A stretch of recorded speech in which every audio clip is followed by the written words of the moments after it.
السلام عليكم، ازي حضراتكم؟ عاملين ايه؟ فيديو جديد مع بعض من فيديوهاتنا ازاي تشطب شقتك. نظرية مهمة جدا من النظريات في الديزاين، في الانتيريور ديزاين، وهي نظرية 60 30 10. باختصار يا جماعة، يعني لو انا بعمل الريسبشن بتاعي اوظف ازاي الالوان. يعني انا عندي في كذا ماتيريال بتكستشر مختلفة، وعندي الالوان عايز انسق اعمل ايه.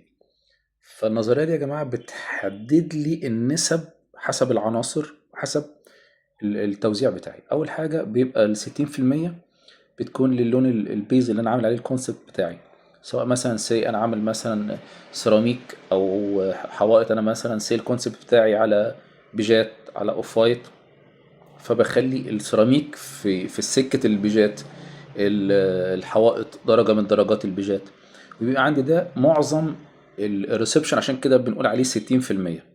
يجي بعد كده ال30% ممكن نخليه الكنب اللي عندي، القماش بتاع الكنب، القماش بتاع الكراسي السفرة. فده لما بيتعمل بنسبة زي ما نقول 30%، بتبدأ يكسر شوية. بيتبقى لنا جزء 10% بندخله في الجزء بتاع الاكسسوار، سواء مثلا انا بعمل لمسة بستانلس، لمسة مثلا بجزء مذهب، لمسة زرع او حاجة خفيفة. فالموضوع ده لما بنعمله بالكيفية دي بالالوان بتبقى زي ما بنقول كده بالبلدي بترد على بعض، ولون بيكسر لون تاني. انما انا لو جيت عملت مثلا سي كله بيجات، فهبص هلاقي الدنيا مش احسن حاجه، هلاقي كله كأن الريسبشن باهت في حاجه ناقصه.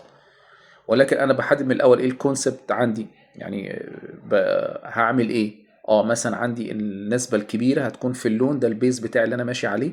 بعد كده هطعم بالالوان التانية بتاع سواء التنجيد بتاعي بتاع الكنب او بتاع كراسي السفرة او وات ايفر. بعد كده اجي ال10% بقى اللي هي التاتش الاخير بقى، سواء في اكسسوارز موجوده، فريم في تابلو، ساعه في سنه ذهبي، سنه ستانلس، في حاجه تمشي برضو ماتشنج مع الشغل الموجود. يا رب يعيننا ويعين حضراتكم، ويملى بيوتنا خير وبركه. فيديو جديد مع بعض ان شاء الله. ازاي تشطب شقتك. سلام عليكم.